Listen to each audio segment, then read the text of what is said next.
Hello and welcome to another episode of Mojo, the meaning of life and business. On today's program, we are going to be talking about videos. Now, for those of you, unless you're living under a rock, you've been seeing a lot of videos as you have been doing your daily social media routine, as you're looking at whatever really it is that you are looking at.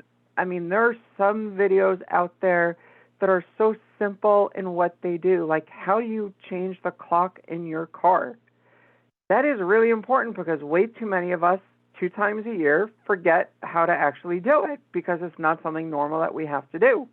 I personally was surprised when my car decided to do it on its own when we recently changed the clocks. So putting that aside, though, I've got an expert on today's program because this is exactly what he does. And let me bring Michael Koala in terms of being my guest. So Michael, welcome. But Hello. thank you. Before I actually have you come on, let me tell our friends who you actually are and why it makes a difference that you're here. So Michael left Wall Street 20 years ago after spending 10 years in investing and began the entrepreneurial journey building online, offline, local, international, and software-as-a-service businesses, with his last being the 144th fastest-growing company in the U.S. by Inc. magazine. He's now back building a new company, an alternative investment business that offers investors the opportunity to invest in profitable YouTube channels. Michael is a father, husband, lover of animals, the beach, and mentoring teens. Above all, he's a man of faith. Welcome, Michael, to the show. Hello. I am excited to speak with you again. Thank you. Absolutely. Same here. So, Michael, let's jump into the conversation. Videos. There's so many different types of videos out there. Why should our listeners really be paying attention to videos, though, if they're not already using videos in their business? Yeah. So I'm a big fan of just in general 30,000-foot overview of all content. So, the name of my business is, the initials are CBA, but it really stands for content-based assets. I believe that all content is an asset, right? If I was to look back 15 years ago, one of the big things that I didn't do that I should have done was getting into content much sooner. And to kind of put it in perspective, 2008, I had an online business and it was drop shipping. We're all familiar with drop shipping. But I, in the height of the business by 2012, was spending on average $40,000 a month in ad revenue to drive sales for that business. I was at a Inc.'s headquarters. It was for an award banquet, and I met Joe Paluzzi. Joe Paluzzi is the founder of Content Marketing Institute, I believe. And that in a conversation with him, he had started his business at the same time I started mine. He had spent a total over 4 years of $40,000 in advertising. And I was spending that on a monthly basis. And the reason why is he was doing what? Content. And it just shows you the power of when you just put out enough good quality content, obviously, it's the gift that just keeps on giving and giving. So to tie it back to why video, most people learn kinesthetically, right? And so we learn through not just sound, which is, a podcast, but we're doing this via right now also video, right? And so that video can be used in so many different forms. You can take this and make several different reels out of it for Instagram. You can put it on TikTok. We can go put it on LinkedIn afterwards, right? So there's a lot more that you can do with it. I'm a big fan of YouTube. And the reason why is that, Google is the #1 search engine, as we all know. And the #2 search engine behind it is what? YouTube. And so that's where all videos sit, right? And so if you're good at taking a good video from YouTube, you can put it on your blog, write content around it, rank that piece of content now for Google, right, on page 1. And then if they're on YouTube, you're most likely going to rank there also. So we can get really deep into this, but that's a 30,000-foot overview. Thank you. And definitely, you said the $40,000 ad spend every month on your marketing in your drop shipping business, and then Joe Paluzzi only spending $40,000 or investing only $40,000. By the way, notice, friends, the word investing, not spending. Correct. Just to keep that in mind, you spend on worthless things, you invest in things that are value. So as we look at that investment, though, of the $40,000 that Joe invested in advertising over his entire time, and you having invested $40,000 a month, that speaks volumes in terms of the importance of content, in terms of the value that people are actually getting. And so as we look at video residing as part of your overall content marketing scheme. It's really then important for everybody to understand that video alone is not going to win, but it's a mix of all of these different pieces, correct? Yeah, definitely. And it's good quality. And, there's so many different ways we can do video too, right? I mean, for those that aren't comfortable on camera, you can, very easily go and do a PowerPoint and do a voice behind it, right? And so we run a lot of YouTube channels for investors as a company. And the channels that we start, nobody would even know who owns it. I mean, you watch these videos all the time on YouTube, right? Like they could be a motivational channel, it could be a cooking channel, it could be, a channel reviewing books and entrepreneurial books. And so, our team consists of content writers. We've got folks who are doing video editing, and then we've got, those who are actually out there doing a lot of promotion of these videos and voiceover specialists. But the individual that owns the channel is actually never on camera. And so I want to make that really clear, because a lot of people have a fear of camera. Me personally, on my YouTube and a lot of videos, it is me live because I don't have that fear, right?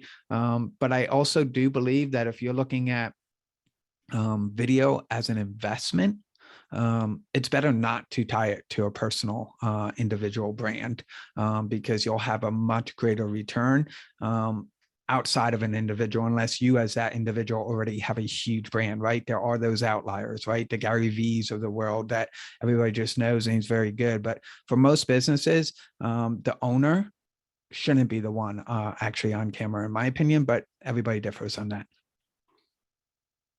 And that's definitely an incredible tip, because most of us think that we have to be the face of the brand because we are the one that everybody is seeing.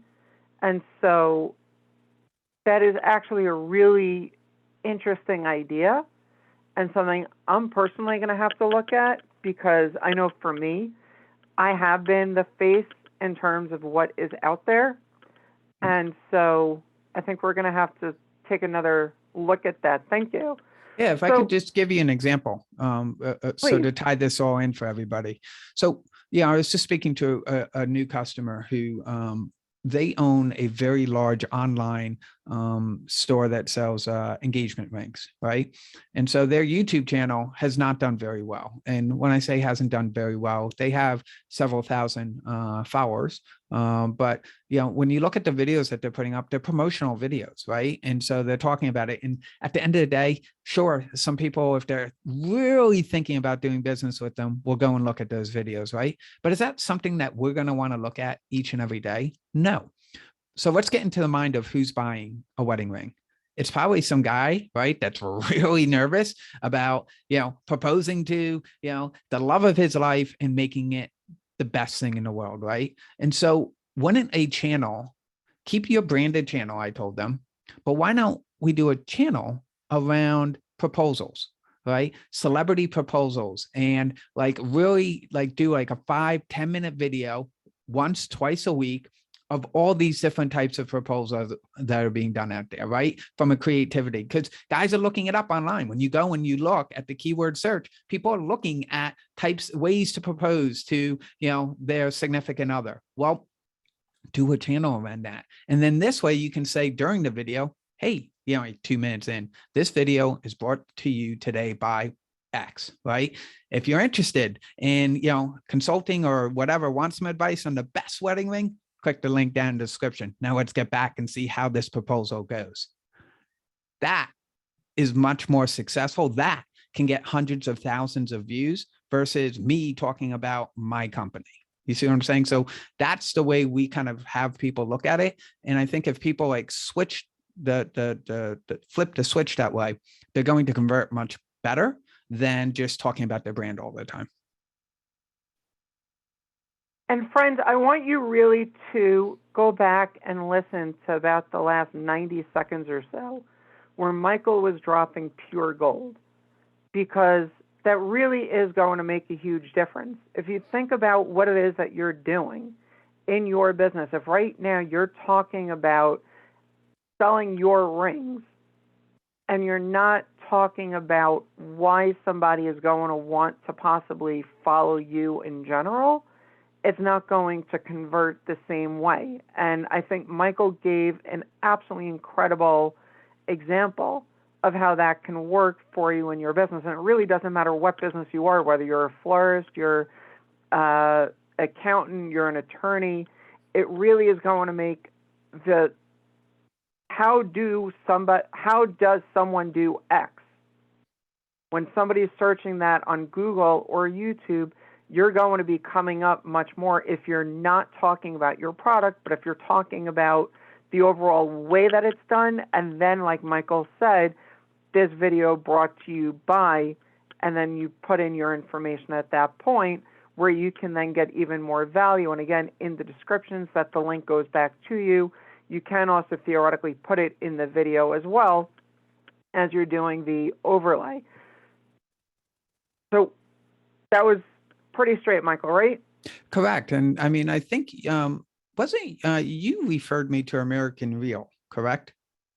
I did. And so think about what they're doing and how brilliant it is. They are a crowdfunding platform, right? But they created this show similar to Shark Tank that individuals can watch and see, like, how many of us watch Shark Tank and say, oh man, why didn't Mark Cuban invest in that company? Or I wish I could have invested. Well, guess what? Now you can't with this show, right? You can actually go onto their crowdfunding platform and do that. But you see, they're using the content that the consumers on a wide array are going to be interested in, right? And so again, if I'm a fitness instructor, me just getting on, like, talking about what I do, or, if I sell like a protein shake, talking about my protein shake, nobody cares about that. But if we do something and get into the mind of like, what do they all care about in the masses, and produce content like that, that's what's going to get seen. And that's what can really, move the needle for a business. And that's what we all want. Absolutely. And so keep a lookout for America's Real Deal. We'll be coming to a station near you in the near future. And thank you for mentioning that, Michael. So let me ask you, as we move on and we talk about the kinds of videos that people are doing and the value in channels, that's obviously huge. But in terms of specific kinds of videos, again, it's how do you do this and answering specific questions that people are looking for. If somebody's starting out in business and somebody is, well, I'm not really sure exactly what my people are going to necessarily be looking for, how would they have an idea in terms of saying, well, let me create content for that if I don't know the content people are necessarily looking for? Yeah, well, so maybe like put video aside and just let's get back to the principles of business. I think, and this, I can show you this. Hopefully you can tell me if you can see this. I love talking to people. Yeah, and it says at the bottom, lean startup. So, I've been a lean startup mentor for a long time, but gotta love talking to people. You got to get out and just, get to know your avatar, and you got to get to know them really, really well. So, that's the first thing I would say is whatever it is that you're getting into, get out and talk to who you believe that end user is and start talking to them about, like, what magazines do you read? When you go into Barnes and Nobles, what's the first section that you go to? I love that question because it's just like, like me, I geek out and I go to the business section. My wife, she's going over and looking at like 80s music and all. And so, if you keep on hearing 80s music, 80s music, 80s music, right? And you make, hoops and earrings or whatever like that, right? Maybe your avatar is really into 80s music. Now, maybe you should start creating a lot of content around 80s music, right? So the only way to really truly get to know, instead of just like, I'm a big believer in this also, I should back up. Go based on data. Never go based on your emotions. I think too many entrepreneurs and entrepreneurs that end up not making it go based on their gut, and they let their gut kind of take them the entire way and never go based on data. There's so much information out there, right? We can go to Google search and see what are people searching, right? We can go to a site like Similar Web. So who's doing what you're doing now in business on a bigger scale? Pull up their website on Similar Web and start looking at the data about all that individual, and then start creating content around that. And that's like the way that I would get started. Absolutely, and that is huge. And there's also tons of websites, also like BuzzSumo and other kinds of programs. What is it? Ask the Public, I think, is another one that you can really be putting. I'm sorry?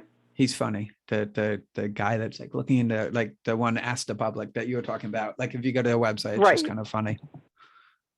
So there's so many different platforms that you can possibly go to find what you really want to be looking for.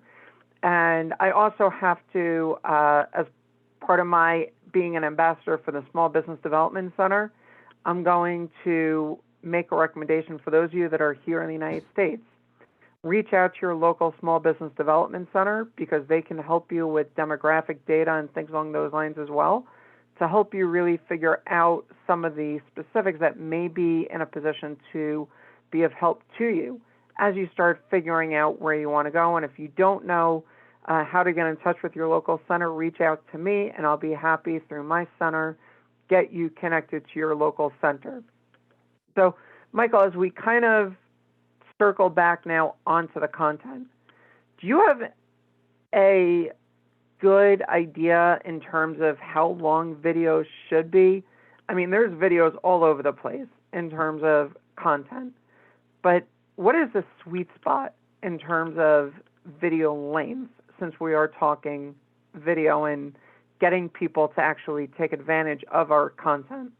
Yeah, so the best time for video is to make sure that it's not too short to not get your point across, and to make sure it's not too long that you've just bored the heck out of somebody. So I don't care if you can do it in 30 seconds.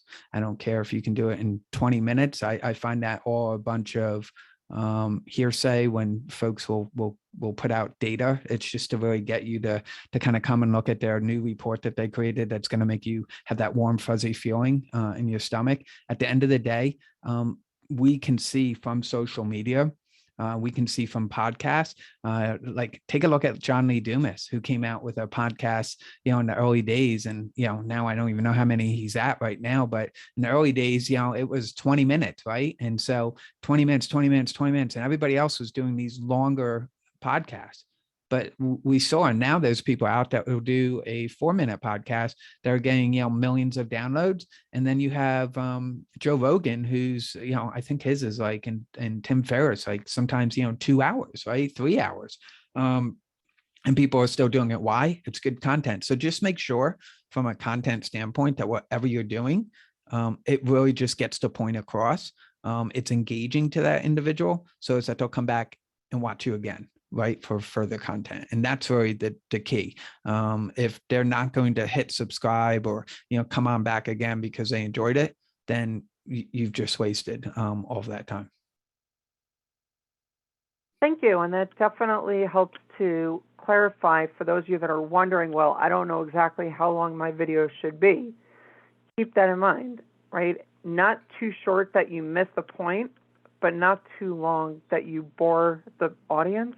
Because you want the audience coming back and consuming your content, but not only consuming it, engaging with you, so that you can move them along the buyer journey or the customer journey, which is really important, because part of what the video or content in general that you're doing is meant to do is to help you find a way to get people to realize they have a problem, find answers to that problem and figure out if they want to speak with you to address that problem or that solution that you're offering them, if it makes sense.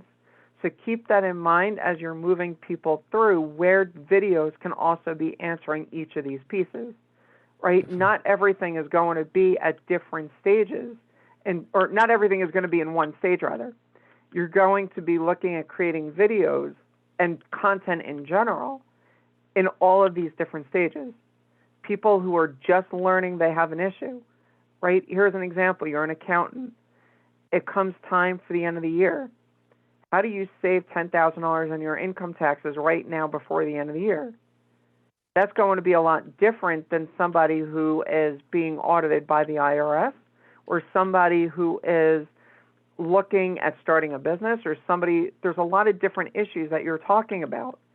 So not every single piece is going to be dedicated to just accounting overall.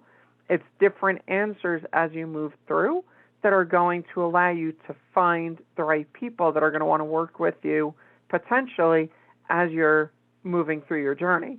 So, Michael, let's go into channels and brands that are building channels. Do you see more established businesses that are building channels, or are you seeing startups as well looking to build channels? What are you seeing there, just that people have an idea what they can realistically expect? Yeah, all over the spectrum. I see folks, attempting to build channels. I notice a lot of times that the larger brands, maybe because of corporate politics and more concern over branding, are ones who tend to build channels that don't do very well. And not a client of mine, but I'll give a great example, Wix. Wix is, a website building tool. We all know they're one of the top 10 advertisers on YouTube, right? And so when you go and you're watching a video, a lot of times before the video, if you're an entrepreneur listening to this, YouTube's algorithm is very good in knowing that you're an entrepreneur. So chances are you've seen a Wix commercial ad before the video that you want to watch. They are so good at targeting YouTube, and the ad that Wix shows is funny as could be. This ad has been seen, tens of millions of times, if not hundreds of millions of times. But when you go to actually Wix's channel, YouTube channel, you'll see that every time they put out a video, and this is a $1 billion company, right? It's only getting like 1,000, 2,000 views. Right. And so because it's boring, right? It's nobody really just wants to hear about Wix's brand. So back to your question, I think startups that are willing to get a little bit more creative tend to do a little bit better on YouTube, right?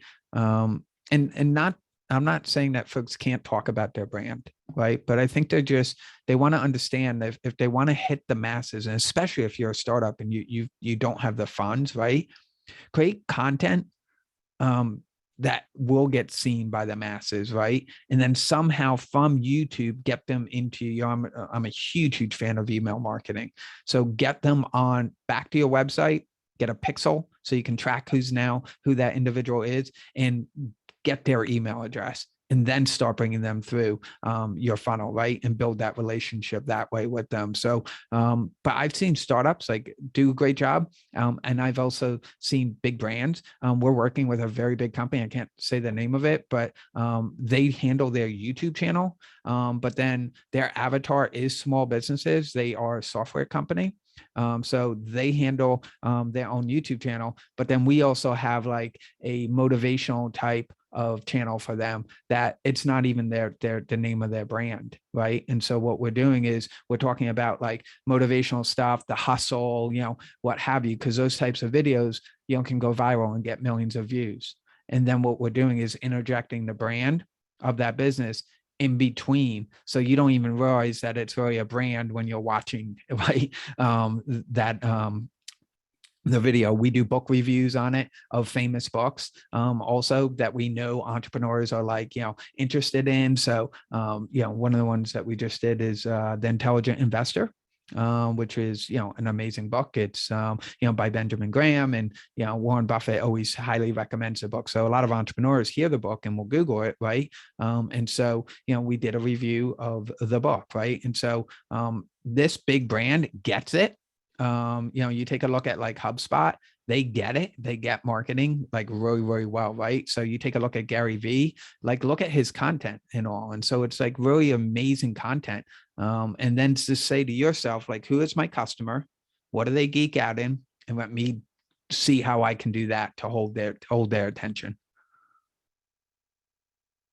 And that is definitely great advice. I mean, just in terms of looking at how do you hold their attention? I mean, like you said, and going back to the other question also about the length. So seeing where that goes and all of that, that's really important. Also, the entertaining aspect potentially of the videos, right? I mean, again, if it's too boring, people are going to be dropping off because they don't want to be bored. Yeah. I mean, we only have, the only commodity you can ever get more of is time. And so you don't want to be wasting your time on something that's not going to be entertaining, informative, helping in some way in terms of what we're looking share for. It. Ask yourself, would somebody actually share this on their feed? Like in the masses, would people like to say, this is so valuable, I want to share this? A lot of times, like you watch people's videos, they're not shareable. Right. At the end of the day. And it's ego based. It's all about me and my business. And, and I think, if we put ourselves in their shoe, and back to what you said a moment ago, like attention, right? Who wrote the book? Is it Gary on the attention economy? Somebody, like it might've been Gary, but it's there, like people's attention, they can hit back in a second. Right. And go like, and YouTube's looking at that too. So for us as a company, and it's our biggest department, is looking at the back end, the analytics of every channel. Like we want to see where people are coming from, what channels they were on before, right? We want to see how long they're watching the video for and where they're dropping off. And can we see a consistent pattern in that so we can change that, right? So, the data tells you everything, everything in business, right? But definitely back to attention. You don't want somebody to hit that back. And when they're watching you on YouTube or on TikTok or wherever, right? So much other noise is going on. So you've got to be entertaining and you've got to hold that attention. So I want to go back for a second to you not being the face of the brand. Yeah. Instead of having something else be the face. So when you have your brands that you're working with, are you using spokespeople as the brand, or is this something that's not? Okay. So there's something called faceless video. That's what we do. So can you help our audience understand what faceless video is, how that differs? Yeah. And so, you're following what's called fair use guidelines online, right? And so you're going, and what we're doing is, and everybody listening has seen one of these videos. So you might, in the mind, you might just be saying to yourself, well, what exactly is this? And I don't even use the word faceless. You're a marketer, so you get it. But a lot of folks, like even our investors, they just don't know. But then when I'm like, okay, well, what do you geek out about? Like, what do you enjoy? And like they might, like I was speaking to somebody earlier today who's also a person of faith, right? I'm like, so, and they were telling me like how every morning they just listen to like, the Bible being read, but it's like pictures of the ocean and pictures of worship speakers, like famous ones, and, Denzel Washington speaking, in front of a congregation and all. We've all seen that. That's what a faceless video is. So a faceless video is simply, we have professional copywriters and script writers that will go out and write a script, and the script is typically anywhere between 5 to 12 minutes long. Because back to, I know you had said, well, how long should a video be? Because we deal with investors, we want to keep people on the channel a long time, because the longer they're on it, the more ads that can be shown, and the more ads that are being shown to millions, the more money that investor is making, right? So what we do is we write out a script. It goes over to a voiceover person who's a professional voiceover artist, who will then read that script, right? And then video editors are going to go out and pull down video content from online, from different videos that are out there to tell a story. So, it's storytelling at its best, right? And so that's what it is. So you're listening to this. Maybe it's a book review of, I don't know, I thought you had a book back there.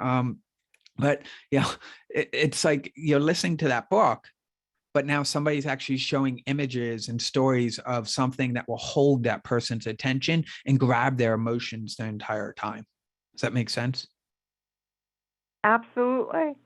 And you were just saying, in terms of books behind me, the 3 books behind me, it's The Bottom Line That Matters, Building a Winning Mindset, and Reach Your Greatness.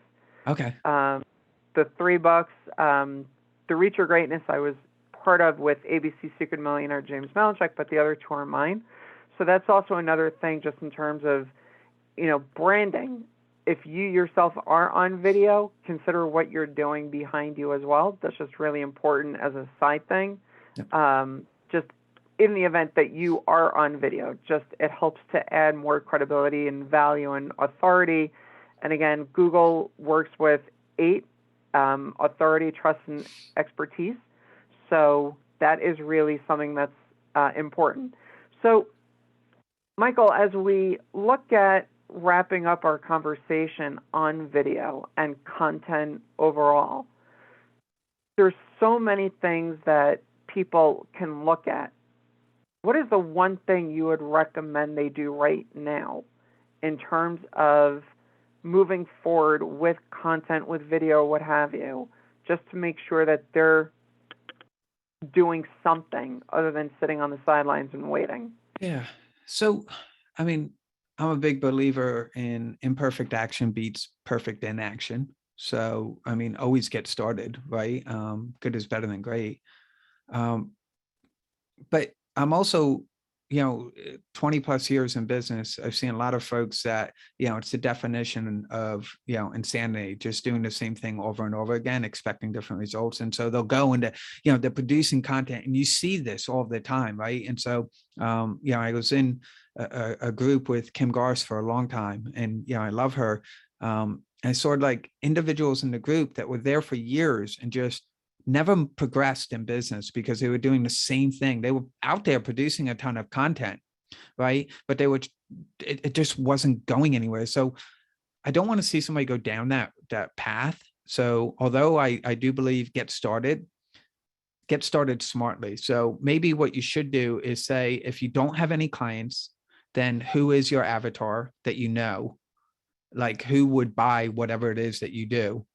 And go look at like pages of theirs on Instagram and see what they're sharing, right? Go and look at on Facebook, what are they commenting on, right? And definitely on LinkedIn, you could do that very easily, right? And going to look, on somebody's profile and then see what are they all commenting on?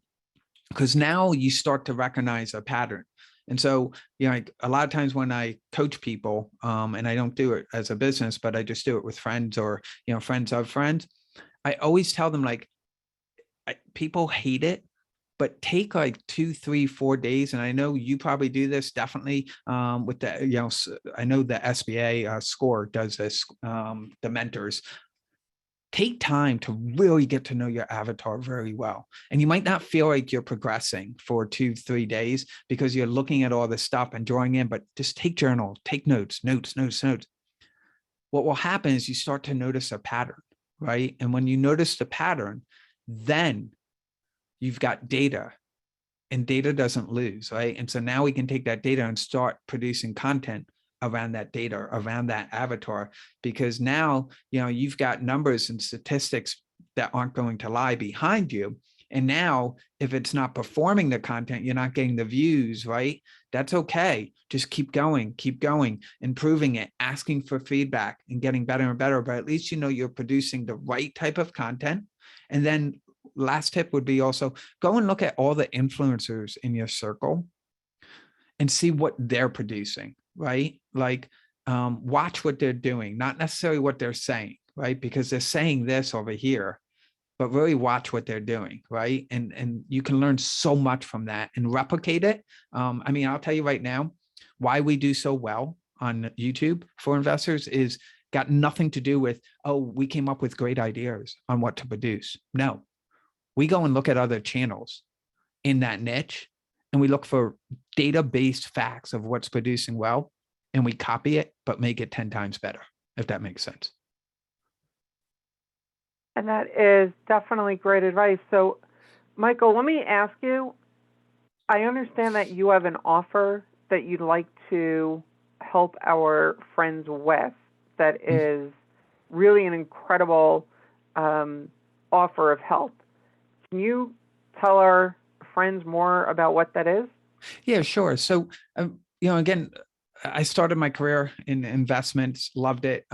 Spent 10 years on Wall Street, resigned on a side note, the morning of 9/11, which is crazy to think about that. And then began my entrepreneurial journey. And now I've circled back and I'm in investments, but we run an alternative investment company, right? And so it's not for everybody what we do because of the investment, right? It's around $40,000 to the high end, $180,000 out of somebody's pocket. But what we do is we also have a community where folks can just come and watch us building these YouTube channels. And so I even tell newer entrepreneurs, even if you're not going to invest with us, it doesn't matter. Just come in and watch. Every day, we're going in there and we're showing like, hey, here's why we produced this video, right? And so, who is the concert this past weekend, last weekend, where unfortunately everything happened at? Do you know? Scott. Yeah. So, we have a music channel, and somebody had asked us, hey, are you guys going to produce a video about Travis Scott and what happened at the concert for, our subscribers? And, the answer that they got from the person that's handling the account, the investor didn't like. So it ended up coming back to me. And so I spoke to the investor and I said, listen, how long will people be interested in what happened at the Travis Scott concert? Maybe for the next 2-3 weeks while it's in the news and the media. But this is going to go to the courts, right? And it's going to drag out in the courts for the next 2 to 3, 4 years, right? People will be Googling who don't know who he is, will be Googling, who is Travis Scott? Let's do a video on who is Travis Scott, maybe tie in a little bit about the weekend, but let's not do a video about the weekend. Why? That's evergreen content. People will watch it forever. You'll make money forever instead of just making money for a couple of weeks, right? So in my group, I actually walk through the theory. So hopefully now, even if you don't invest with us and you're a teen, and I know when you gave my intro, I love mentoring teens, and 7 out of 10 teenagers want to be a YouTuber when they grow up. So I want teenagers to kind of come into our group. They'll never invest with us, and I don't care, but they can learn and ask questions and really get to know, because YouTube is a phenomenal platform and we can all be on there. And you know what? Every one of us can be on YouTube right now doing motivational videos. And people will never get enough of motivational videos out there, right? Because there's so much negative news and media out there. People love going to YouTube to kind of turn that off sometimes, right? So the offer really for everybody is, hey, listen, whether you're thinking maybe of investing one day and having somebody else run a YouTube channel for you that you don't have to manage, great, then come and talk to us. But in the meantime, learn the power of YouTube, because it's the second largest search engine. I don't understand why people go to TikTok over YouTube, because YouTube has YouTube Shorts. And guess what? That lives forever and it shows up in Google search. TikTok's not showing up in Google search, right? And so there's so much power in it as a small business owner, as an entrepreneur, that can do, even if you're local. Like when I had my cleaning company, YouTube just came out. And I started doing videos, and guess what? I was ranking in the search engines. So if you have a local, small business, you can rank locally. So come into the group. You can put a link down in the show notes for everybody so they can just, click on it. So have them come back and click on your little show notes, and they'll come over and, hopefully they'll learn something. If they want to say hi, let me know that they came from you. That'd be awesome also. Thank you. And that is definitely an incredible offer. And Michael, how can people find out more about you? I am very accessible online. So, just let's have a conversation either on Facebook or LinkedIn. So Monday through Friday, I am always online. I shut off on the weekends. So just first name, last name, but again, very active on LinkedIn. Thank you. And I can say that Michael and I first met on Twitter. Yes. In the days of social quant. So that was definitely quite the experience in terms of getting to really know you, follow you, and see where things have gone in your journey. And that's absolutely Thank you. incredible. Likewise. So I want to thank you very much, Michael, for being on the show today. Thank you for having me. This is awesome. Absolutely. Thank you. And so, again, like Michael was saying, imperfect action beats perfect inaction. You have to get started. You have to start looking at where it is in your business that you are in terms of starting to figure out the content, starting to figure out the journey, starting to figure out all of the different pieces that you are looking at in terms of your business. You don't want to be sitting on the sidelines. You don't want to be sitting and saying, I should have done that, I should be there, but I'm not. You want to be where the people are. You want to be where people are looking for you. You want to be answering those problems that people are having, because that's where you're going to make the biggest impact in terms of what it is that you're doing. So remember, as you get started, think about this quote from, I believe, Zig Ziglar. You don't have to be great to start. You have to start to be great. On that note, here's to your success, and this has been another episode of Mojo, the Meaning of Life and Business.